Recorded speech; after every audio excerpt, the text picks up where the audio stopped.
I'm talking to Paul Flowers, leader in global design at LIXIL, former chief designer at GROHE, about what the company's been up to and its successes during the last terrible year. Hi. Hi, Paul. Good morning. Thanks very much for having us. Yeah, super excited. Looking forward to a fruitful discussion today. It's our 12th year, I guess, of working together, GROHE with WAF. And yeah, really exciting. Despite the times, of course, a really interesting time for us with regards to innovation, technology, and products that we're producing. So, Paul, perhaps just to kick us off in broad terms, what significant trends has GROHE noticed over the course of the last year? Has it been famine or feast or somewhere in between? Good morning, Paul. Yeah, nice to see you again. Different circumstances, but like you said, carrying on the collaboration. So it's great to be here with you today. It's really interesting. If I think of it as a creative, whether it's an economic downturn or something as serious as COVID that's happening right now, ironically, we often see those as periods of huge activity and push, huge activity in terms of innovation from a company perspective, which makes my job, of course, busy and really interesting, our team in LIXIL. And then on top of that, I think it's the acceptance of consumers. And we see a big surge, consumers really accelerating and being more open to innovation, and particularly in their homes with something like COVID happening. So it's been, I guess it's been incredibly busy for us since this all started, 9-10 months ago. When we look at trends, we're tracking long-term societal trends. GROHE in particular, it's not an FMCG brand. You're looking at durable products that last 7-10 years or more. So we have to really look at the long-term trends. Now the situation with the pandemic will have, of course, a profound effect on us on our short term, but we have to look at much longer-term trends because, like I said, it takes anything from 12 to 24 months to produce our products. So therefore, we have to anticipate what's coming and what's coming next. With regards to trends, we're tracking 3 macro trends right now, and that's urbanization, sustainability, and one that's particularly relevant, I think, at this moment in time, which is health and well-being. And those 3 trends, of course, are allowing us to explore what's happening in society and what things are being accelerated. So, for example, health and well-being, one can imagine sanitation and all of those aspects, how people are interacting with products, how people are interacting with spaces, and the innovation being brought into those spaces has accelerated greatly in the last 9 months. But I do believe, looking at long-term societal trends, that whilst this period right now will expedite existing trends that were growing and manifesting themselves. So I don't think there will be a huge long-term trend shift. I just think there will be a rapid increase in these particular trends coming to the forefront. And I suppose, let's say, the electrical industries in the Depression in the 1930s, which made great strides and made lots of money, there are sectors of the economy, obviously one thinks of delivery services during the pandemic, which flourish. And I guess that GROHE are in a kind of happy position of what may be downsides for a lot of people could be upsides for you. I mean, I'm just thinking about, for example, with people spending so much time at home, the kitchen and the bathroom loom rather more important in their daily lives. Absolutely, Paul. I think, well, there's a couple of things here. First of all, there's this whole concept of, like I said, where certain innovations and are being accelerated. So GROHE being, let's say, at the forefront of developing innovative technologies and things for the home, things like sensor technologies, shower toilets that they've introduced into Europe in the last few years that have lots of, I would say, health and well-being functionalities. These have become more relevant than ever before. And like you say, now people are actually spending more time in their home. They're really starting to understand how they navigate the space in a different way. And, and it's becoming a multifaceted space for them at home. And particularly in the bathroom, we see the bathroom migrating into this other area because people are doing lots of exercise and and meditation and yoga and things at home. And the bathroom, which is traditionally quite an underutilized area of the house, now we see it being repurposed. And like I said, some of those trends that we've seen for a few years now coming, the bathroom, bedroom coming together, the bathroom and an exercise area, like a health and well-being sanctuary coming together. We're seeing these things rapidly accelerate during this time. And I suppose that in the debate that some house builders are having, do you have a second bathroom or do you turn it into a study? Well, even if you do that, the implication is that if you only have one bathroom rather than two, then actually it's got to be rather better. It's probably going to be bigger and more sophisticated, even if you do decide to go down that route. Yeah, I think when I speak to architects, and of course WAF for us, one of the interesting things over the years, I've really seen WAF as a great source for our team to uncover insights. Working with architects, we always find them very generous with information and really helping us, let's say, plot some of these trends that are happening. And we've seen for a number of years now that the bathroom, they're starting to afford the bathroom more space. And with things like these, like I said, hybrid spaces emerging, you are starting to see the bathroom being afforded more space because the utilization will change as it takes on other forms. I mean, that's a challenge for the technology, of course, because as you open up, say, a space, the bathroom into the bedroom, you have to look at things like odor absorption, you have to look at sound. So you're developing lots of different technologies for the different environments. And as you say, I think these areas will become, with the new technologies coming through that we have with spa toilets, with sensor faucets and all of these things, flush plates for toilets that you don't have to touch, etc. I think, yeah, that space will be given more consideration, I think, consumers, especially now they're spending a considerable amount of time in their homes and them. And without giving trade secrets away, but are there types of products you're now looking at as a result of pandemic and more home working and more time spent in the home that you can see coming to market in the next couple of years? Yeah, we've seen obviously a rapid let's say uptake in this area that we call them prosumers. So you have the professional environment where one can expect to see sensor faucets. You go to an airport or a railway station, you see products which are touchless. And they were developed for two reasons really. One was of course health and hygiene, but the other was for speed of use. And so if you can get people into those environments in the public spaces in and out more efficiently with the sensor faucets, that's obviously better for the usage flow. But now we're seeing prosumers, they're seeing the benefits of these kind of, let's say, products like sensor faucets that they've seen in the professional space and GROHE has been providing for years. And now they're actually seeing the benefits of bringing them into their home environments.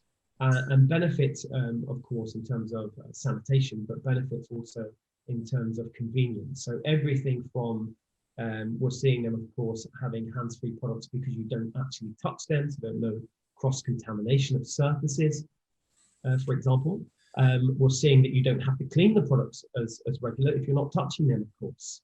And then on the other side of that, with the sensor faucets, we're seeing this whole, I would say, the usage bringing benefits such as sustainable benefits, such as water reduction. So for example, in my house, we have these kind of prosumer products, sensor products in my children's bathroom. So I installed them a couple of years ago simply because, in the children's bathroom, they would tend to leave the tap running if they were brushing their teeth, consume lots and lots of water. So we installed a couple of years ago the sensor faucet, so it only comes on when they put their toothbrush underneath the faucet. And that's made immense savings in terms of water, so it's much more sustainable. And it has other benefits. So we're seeing the prosumers seeing what's available and bringing that now into their home. And we're seeing a huge upturn, both in the public domain, but also in the domestic domain. I think it's a great reminder of the old British evil of the hot and cold taps, separate taps on the sink, with people burning their hands under the one and freezing them under the other, rather than wait for the sink to fill up, which would immediately become scummy and soapy. Sensor technology's got an awful lot going for it. Perhaps we could just go into that in a little more detail. health and hygiene, always big issues for grower. And for the global population, in different circumstances, different climates, how do you think in general that architecture and design can respond in fresh ways to the challenges we're facing, which there were challenges we had anyway, but challenges that have been slightly transformed by the pandemic? Yeah, I think, well, I always say, of course, architecture, design, all of those elements, they're all one for the consumer. So it's really great working closely with architects because, as I've said in the past, I think consumers experience everything from the holistic space all the way down to the intimacy of interfacing with a product. All of those things create an experience. So I think, I think it's really imperative that architects and designers and interior designers work really closely together because ultimately they're providing that single experience, I think, if they do a great job. I think there's lots that we can do. We're looking at, of course, navigation of the space. We're looking at how we can make that space more effective. Short term for things like health and hygiene with the pandemic, but long term also, which is, I think, a bigger issue, which is the sustainability movements. How can we consume less resource? So I think, so we can start to create, let's say, environments where the experience is better, but they're actually much more efficient. And there are a number of technologies and products that we have in our portfolio that ensure that you have a great experience, but you're reducing consumption of resource such as water. Now, I can remember when I was a student, I used to work as a hospital porter at Westminster Hospital. This was right at the end of the 1960s, going into the early 1970s. Mm-hmm. And even at that time, we had sinks where the water was all operated by foot controls. Yeah. There would be a foot pad on the floor because it was a hospital environment.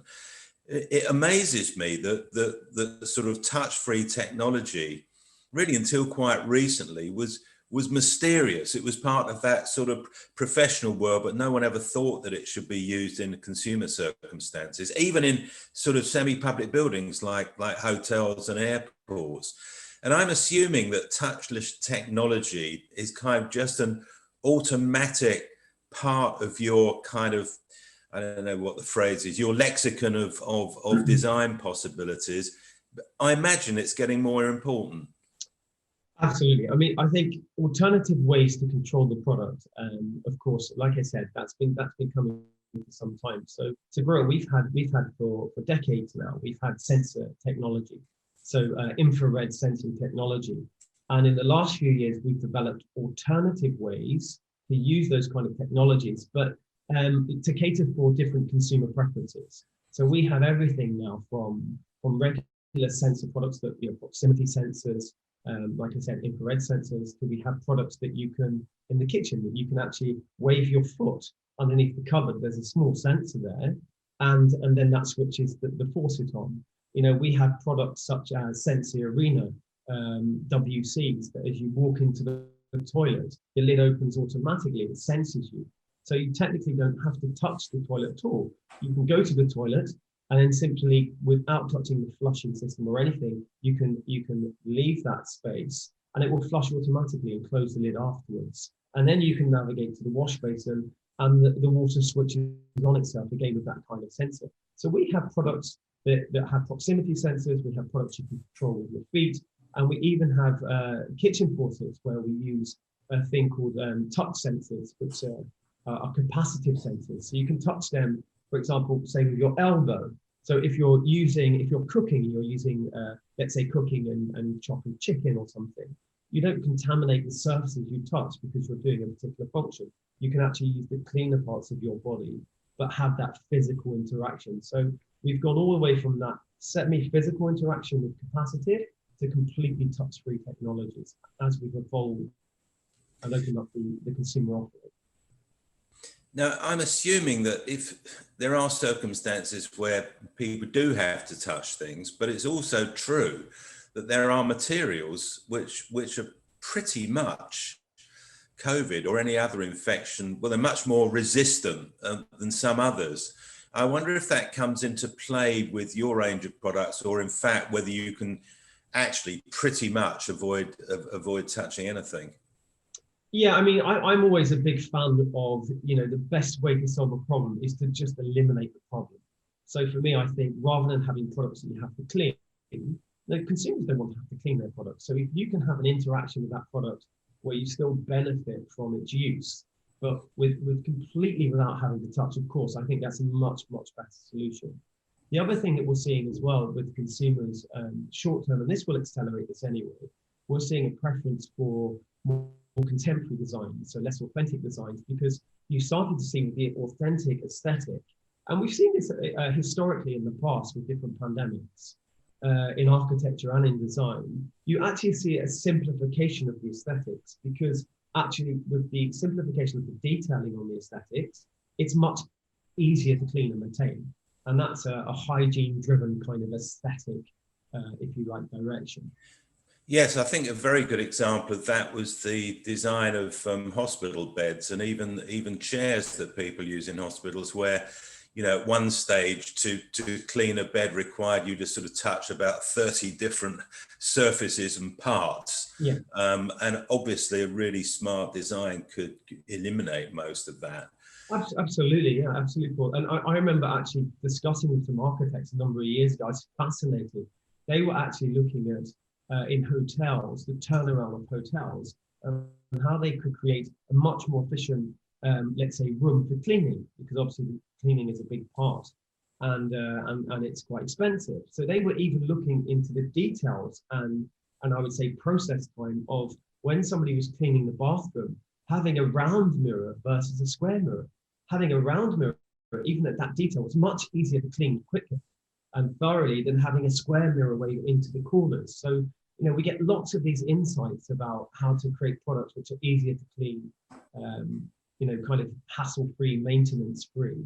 And now, from all areas. Yeah, I was going to say that in your design work, both at GROHE and then in the wider LIXIL organisation, you've always been able to either commission or rely on behavioural research. I mean, I remember you telling me years ago about filming people in showers to find out actually how people really wash themselves in a shower, rather than just make assumptions based on what one might do oneself. And that actually influenced the design of your shower heads. I'm sort of assuming that all that sort of behavioural research is going to pay dividends, and I guess you would do more of it in relation to people spending more time in the home environment. I mean, is it easy to be able to do research into what people are doing? I mean, do you send observers into their homes, or do you do sort of Zoom type questionnaires? How do you go about that? So good point. So there are a number of, let's say, areas that we can explore to gain information and insights. Everything from visiting trade fairs, everything from discussing with architects and designers and opinion leaders, all the way down to the consumer research. And we actually call it at GROHE and at LIXIL, we call this pre-search. So we're trying to actually do much more upfront research before we even start a project, before we even start a design, because what we're trying now is to frame the question much more. And we're trying to ask what the people want, what the people need. And the best way to do it actually is, obviously you can use research, articulated research, quantitative studies, different things. You can interview people on Zoom, even in times like now. But the best kind of research that we find is the unarticulated stuff, the ethnographic research, us really trying to uncover sometimes problems or issues that consumers aren't even aware of. They're real pain points, but they won't articulate what they are. But when you observe them in context, they really help us as designers and as creatives to then, let's say, visualize that opportunity. And then when we share it back to consumers, they're delighted, because they're like, actually, yeah, I can really empathize with that. I really do have those issues. When I'm using those things, that really does happen. And there's a real delight in a piece of technology or design that you present back to the consumer that they haven't even articulated, but there's this in-depth need or want for that particular project or product to solve a problem they may have. I think that leads us on to a very different sort of market or condition that GROHE and LIXIL have taken an increasing interest in recent years, which is sanitation in poorer countries. Yeah. Now, you have sponsored the Water Research Prize, and we're doing that again this year. How is that program going? And do you see any changes in the approach to it as the result of these increased health concerns? Well, yeah, okay. So, I mean, LIXIL is a very purpose-driven company. So we have brands like Sato at LIXIL, and Sato is a really interesting brand, something we're immensely proud of in the LIXIL group. Sato looked at, let's say, a real challenge, a real issue. You know, we're talking right now about COVID. I guess right at this moment in time. But if you think there are 3 billion people on the planet that don't even have access to soap and water, let's say 3 billion people. So Sato is a really interesting brand. It had two main product streams. You know, it originally started, and I think the first products were launched in 2013 in Bangladesh, but originally started with a really beautifully simplified, I would say, toilet pan that had a really simple self-closing mechanism that was really easy to install and much more affordable, so for developing countries. And I think that the Sato pan now, it's reached over, I think it's in more than 18 countries, if I believe. No, actually 38 countries, and I think 18 million people have had access now to that product. So that's been a really interesting, I think, endeavor for the Sato brand, starting with the pan. And then just recently, we've introduced the Sato tap, which, as you say, particularly in these times, it couldn't be more relevant and more important. So if you can imagine something as basic as just washing one's hands with soap and water is actually a powerful deterrent, ironically, against the COVID virus. And now we've developed this Sato tap that is a really simple device that just has a couple of components, and the water source comes in the form of a device that everybody has readily available in the kind of markets we're looking at, so a plastic water bottle. So we repurpose that plastic water bottle that screws into this device. That creates a little water reservoir, and then the water is very efficiently dispensed via the Sato tap. So that allows you with the simple soap holder that sits beside it to, let's say, get hand sanitation to areas that have been very difficult to get water and sanitation to in the past. So it's a really exciting area. And GROHE has been working really carefully and closely with Sato and UNICEF on a number of initiatives recently, let's say, to push this brand outside of the wider group as well and gain access to as many people as possible. Now, I think the GROHE WAF Water Research Prize, as mentioned, we've been doing this for a while. It's in its third year now. Any thoughts about what has emerged from that? I mean, we've had some amazing ideas. Obviously, only one prize is given each year. It's a cash prize which goes into either initiating or research or supporting an existing research program. How do you see that? Yeah, so obviously it's in its third year. You know, when the opportunity came along, let's say, to be part of the Water Prize, it was something I think that it was very easy for us as GROHE to say, yeah, we'd definitely like to be involved. You know, for GROHE, water is everything. So if you think of the GROHE, let's say, complete brand claim is Pure Freude an Wasser, pure joy of water. Everything GROHE does really focuses around water, how we can deliver water in a more sustainable way. So we call it ecological enjoyment. How can we create more enjoyment, but actually with less resource? You know, when this prize came up, the Water Prize, we jumped at the chance to be involved. In the last couple of years that I've been judging the competition, you know, I found it fascinating, and I know, judging with yourself and other judges, we've always found it very difficult actually to choose a single project, because the ingenuity and the input, let's say, from different architects and designers around the world has been fascinating. This year, my colleague, Patrick Speck, who's the leader of LIXIL Global Design and MENA, he will be judging the competition. So and is judging the competition. So I can't give away too much. But discussing with him in detail, again, we've had amazing entries from every continent. And the quality of the work is amazing, I'd like to thank all the architects and designers that have applied, because it's a really noble project, and I think the prize at the end really allows them some freedom to take their idea forward and explore what often is an area which could be of true value and benefit. And it gives them that freedom and flexibility to explore it a bit further hopefully into production. I've always thought there's an irony, if irony is the right word, in the fact that the grower as a business increasingly sees itself as being in the water business, even though, other than carbonation and heating or cooling, of course, you don't make water. I mean, nobody makes water really, apart from very odd desert circumstances. Yet all your products, or most of them, are absolutely intimately bound with a substance which is at the root of sustainability, which is 90% of all of us as human beings. I wonder if your almost your own attitude to water, from when you first got involved with growers, first started engaging with the management of water through technology, whether your own feelings about the subject have changed at all.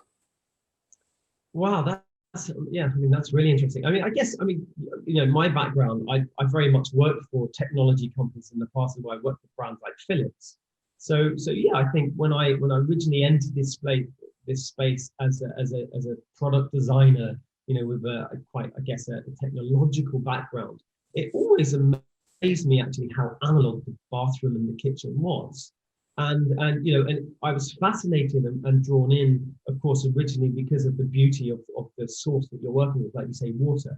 We wake up in the morning, a shower can revitalize us. We jump into a bathtub, it can really relax us in the hectic world that we live in. We hydrate from this area. We use this as a communal area in the kitchen. We gather around the tap and we make teas and coffees, and it really is like a home source, a well in your home, and it's such an integral, important part.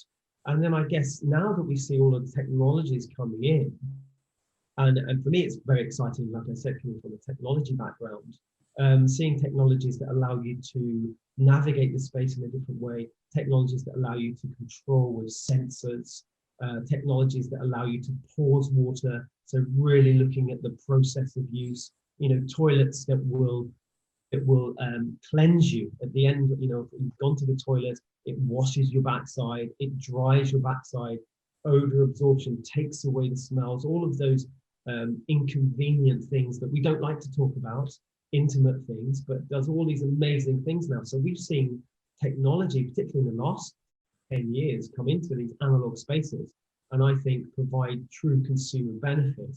But that's something that we have to, as grower, be really mindful, and we really constantly remind ourselves, and in the wider LIXIL group, to say technology is there to serve human beings, and technology has to be useful.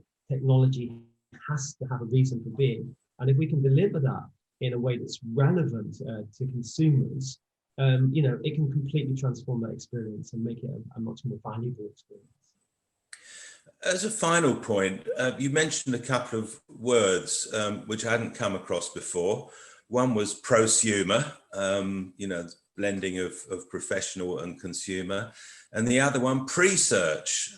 What is it that you try to find out in order to ask the questions that you want your researchers to get definitive answers to? And it occurs to me that actually, in the same way that people are now talking about the blended lifestyles, where you don't cease going into the office, at least once lockdown's over, but you're likely to spend more time at work. And in the way in which our own events, I think World Architecture Festival, the next live event, will have a more significant virtual element to it as well, will make it easier for people all around the world to be able to become remote delegates, if you will. That this seems to be something which is, you know, it's kind of in the zeitgeist, isn't it? That the old rules about, well, something's either this or it's that, seem to be merging. And it struck me that actually in the earlier days of GROHE, the design and manufacturing disciplines were seen very much as separate operations. The manufacturing took precedence, and basically the designers produced what the manufacturers thought would work. Yeah. And that kind of flipped under new regimes, which you were a big part of, into a world where actually design became far more important because it was focusing on end users and what they might want. And the manufacturing, of course, had to be exemplary, but on the other hand, it wasn't going to be manufacturing that decided the outcome of product research. Everything was going to start focusing on design. And in a sense, I suppose you could describe GROHE and the wider world of LIXIL as one in which this blending of activities has sort of become second nature, even though the way we continue to use the sort of products you make, or the more basic ones, and the way we think about water, probably the rest of us haven't quite got there yet. No, I think it's a really good point. I think when you think of like this blended concept, I think and things like research, the main reason we do that is simply because we want to be relevant, and rather than trying to just create things and then trying to find somebody to buy them as a company, as an organization, what we're trying to do to ensure that what we do is relevant, has purpose, and is meaningful. We're starting at the beginning by asking people. It's a really simple process. We're just starting at the beginning to really understand and frame out what are the issues that people are having, what is the context that this product or service may be going into, and you know what kind of areas or issues will this solve, what problems will this solve. And I think in doing that kind of research at the very beginning and identifying and highlighting, it's allowing our innovation to have, I think, much more relevance. So rather than us have, let's say, because we have, of course, a huge resource of engineering and research and development and technology teams. So rather than just have the teams like, which, and this happens in many, many other companies that I've interfaced with personally in the past. But you know, you'll have lots of people working on stuff all disjointed and inventing things. Well, we didn't want to do it. We wanted to bring, let's say, some not so much control, but some relevance to that. And to create a structure where if we can create meaningful things, we already know there's going to be a customer waiting. If we can solve these problems, if we can bring all of our resources together, working in a single direction, it means we can probably create better innovation, more innovation, and more technology than our competitors. So that's what we've kind of done. We've kind of, let's say, regrouped and created a process where we do everything at the beginning. And as a result of that, I think we're starting to see, and in times like now, we're starting to benefit from some of the leaps we've taken in technology, you know, and things like bringing the shower toilets to Europe, things like having all these different sensor technologies that we've invested in our portfolio. Now we're really seeing and reaping the benefits of those things. And as consumers accelerate their acceptance, like you mentioned, prosumers, and allow that technology into their home, brands like us that have been investing heavily in these areas, I think we will benefit from that patience and that constant push to make things better. And that extends, final point, to the world of delivery, which has become so much more significant to us during lockdown. Many delivery companies have prospered, but in your world, this is all about packaging, ease of access, and a sort of idea of total design, where it's not just the product you're designing, but actually what is the experience of people getting it when it arrives at their front door. Yeah, I mean that's very true. I think you spoke about this earlier, but for me, very much design was often seen, you know, I can think about, 15 years ago, design was seen as an aesthetic, let's say, expression at the end of the process. You'd kind of created a technology direction, basically the outline of the product. Then design was used, let's say, to create an aesthetic. That certainly isn't the case in LIXIL Group, and that's why LIXIL Global Design, we've been elevated in the company to the highest level, because very much the CEO of LIXIL, he's always seen that there's a real benefit, let's say, to having design at the very, very beginning of the process and uncovering the insights, and then using design actually as creative problem solvers to identify the opportunity, and often to visualize that opportunity in a context that might not even exist. It may not even exist today, the context, but design has the ability to, let's say, to create the opportunity and visualize that in a tangible way, that then the business can say, well, this is an interesting area for us to start to develop and to invest in long term. So you're right, design has had a complete shift. And I think, and I urge designers and creatives as well to really to push to show in the organizations that design is way beyond aesthetics and can add tremendous value to creating relevant products which have a social purpose and move companies, organizations, and brands forward. I'd like to thank GROHE for their ongoing support for our World Architecture Festival programs, both live and virtual, and thank Paul Flowers for his time today and his insights. Thank you very much. Thank you so much, Paul. Great to see you as always.